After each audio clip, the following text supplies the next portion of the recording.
जेबी Watson का संबंध किससे है? व्यवहार से है। व्यवहार का विज्ञान का प्रतिपादन किसने किया था? वाटसन ने। इन्होंने मनोविज्ञान को व्यवहार का धनात्मक सकारात्मक विज्ञान कहा था। 20वीं शताब्दी इन्होंने व्यवहार का विज्ञान प्रतिपादित किया था, वाटसन, याद रखना। प्रेक्षणीय व्यवहार को इंपॉर्टेंट माना था।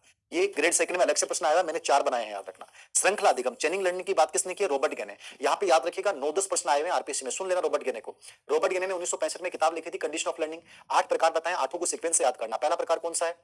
संकेत अधिगम, सबसे निम्न प्रकार अधिगम। दूसरा उद्दीपक अनुक्रिया। तीसरा श्रृंखला अधिगम, ठीक है, लड़की कोट वाला उदाहरण आया था रिट में। चौथा शाब्दिक शास्त्रीय अधिगम। पांचवा बहुविधन अधिगम। छठा है सिद्धांत अधिगम और छठा सिद्धांत अधिगम। सातवां छठा है संपत्ति अधिगम। सातवां सिद्धांत अधिगम और आठवां समय समाधान अधिगम।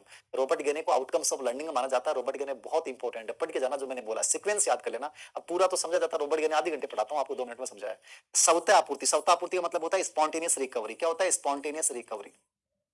स्पॉन्टेनियस रिकवरी, स्पॉन्टेनियस रिकवरी क्या होती है? RECOVRY, spontaneous recovery. देखिए स्पॉन्टेनियस रिकवरी का कॉन्सेप्ट पावलो ने दिया था और स्किनर ने भी दिया है, याद रखना। किसने दिया है? स्किनर ने भी इससे जुड़ दिया है, याद रखिएगा। यानी विलोपन के बाद की प्रक्रिया, विलोपन क्या होता है? एक्सटेंशन होता है। विलोपन एक्सटेंशन के बाद स्पॉन्टेनियस रिकवरी होती है कि वापस वही क्रिया करेगा, तो दोनों ने यूज किया है। सोशियोमेट्री क्या है? व्यक्तित्व प्रेक्षेपी विधि, ये गलत है, याद रखना। ये तीनों सही है, व्यक्तित्व प्रेक्षेपी विधि नहीं है। सोशियोमेट्री व्यक्तित्व की वस्तुनिष्ठ विधि है। वस्तुनिष्ठ विधियां 4 विधियां होती हैं स्पेशली। निरीक्षण विधि वाटसन वाली, समाजमिति जेल मोरेनो वाली, रेटिंग स्केल गाल्टन वाली, शारीरिक परीक्षण और एक परिस्थिति परीक्षण, ये 5 विधियां होती हैं, ठीक है। प्रेक्षेपी विधियां अपन ऑलरेडी जानते हैं, अलग ही होती हैं, याद रखना।